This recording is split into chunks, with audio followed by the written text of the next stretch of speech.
So my little talk here is about an assignment I put together called Online Small Group Learning Community. And with the assignment, I actually created the assignment based on feedback from a student last semester. And the student had shared, that they really liked what we were doing in class, but they had actually had me actually have had all the students both last semester and this semester at a previous semester. So they knew me and they said, I really missed doing a lot of what we did in class with discussion. And they shared with me a similar type of assignment they did in another class. And so I was trying to figure out how to do it. And honestly, when she shared it, I was just thinking of so many logistical things, because I hear from the students like challenges with group work, and I didn't want it to be a group project. I didn't want it to be a group assignment, and I didn't want anyone to be graded by the group. And so I figured this out to be able to be graded individually. So I'll just talk to her. So these are my 4 purposes.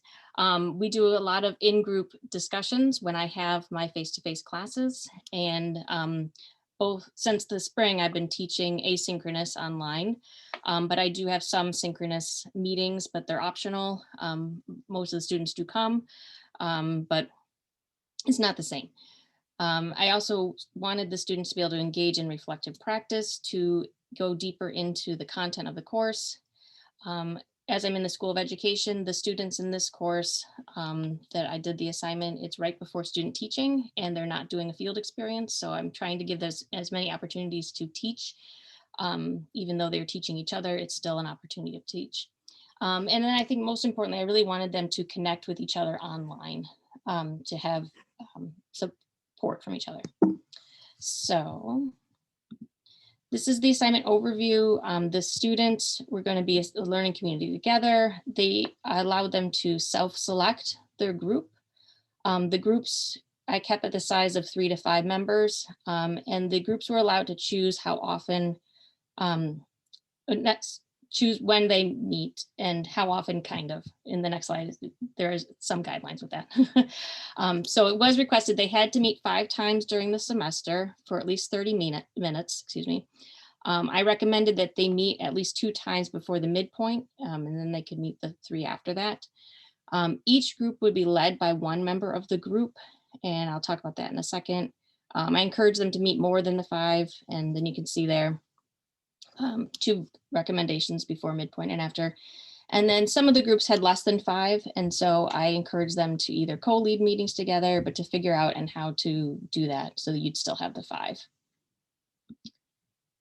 The group leaders, they were required to create a learning plan related to any of the topics in the course. And the only guidelines with that is that they needed to choose something either from the module of the week they were focused on or something that had happened previously in the course. They couldn't move ahead because it wouldn't be fair to the other group members to have to read ahead. At least that's how I felt, and I still feel that. They would have to document what their plan was and then how they felt that they went, and then they will be graded for their reflection and their plan.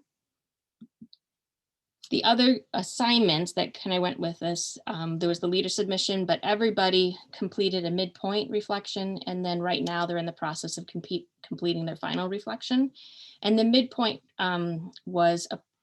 my purpose was to primarily check in, because I was honestly really afraid that things weren't going to go well, the groups weren't going to get along, and there was going to be issues. And so I was ready to just completely get rid of the whole thing if it wasn't going well. Luckily it was, and it's continued, and we kept it going. But it was also an opportunity, if groups were having trouble, that I was there, that they knew I could help them, and we would try to figure things out. And then during finals week, we are having a synchronous class, and I'm going to have them do a little reflection with their group as well. I'm not going to read these, but these were the questions I asked at midpoint, just an opportunity to say what's going on and if they needed support. There was only 1 group that needed support, and interestingly, that group, I had to kind of encourage them to sign up and get them together. So I knew this might be a group that might have some difficulty, but they worked it out. I checked in when they shared. 1 individual particularly shared, and then I just wrote back to everybody and they were able to figure it out. And most of it was just schedules and trying to figure out when they could meet and people working and those things. These were the questions the leaders submitted about their learning plan. They had to make an objective. It was very open. They could do just a discussion about things, or they could do some kind of an activity, and different individuals did different things. And then these were the questions at the final, very similar to the midpoint. And then I wanted to just share some of the comments that connected to my main purposes. One of the things, having them engage in reflective practice, going deeper into content knowledge, and some of these comments reflect that. But what I really noted here, particularly in the second one and the last one, was this idea that this was really low stakes and low pressure.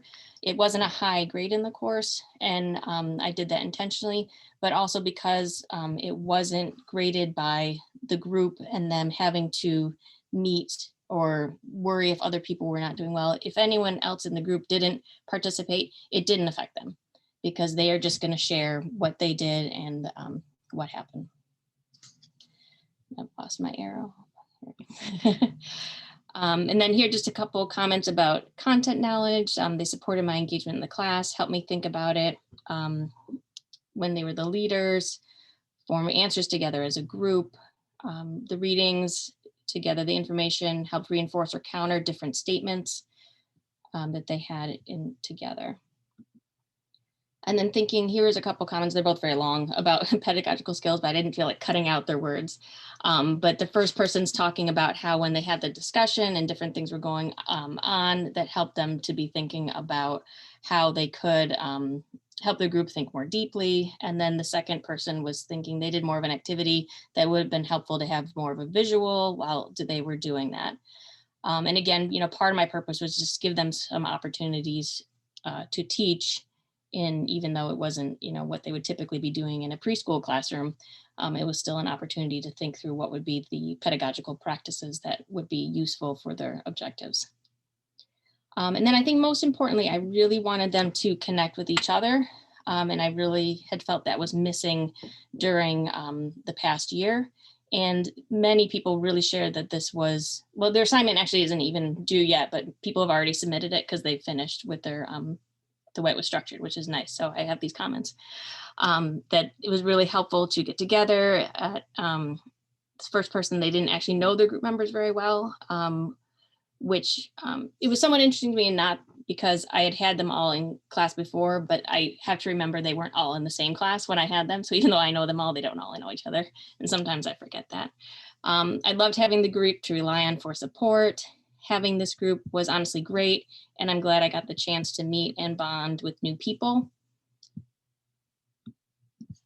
And then I love working with these three girls. And I know that we've created relationships that I can hold on to. And I'm so appreciative of that. That really helped build community and strengthen the community my group already had. And I think the last comment is really helpful. It helped us feel somewhat normal as we were able to connect and have social interactions, and just really enjoyed it, and hearing other people's thoughts and perspectives.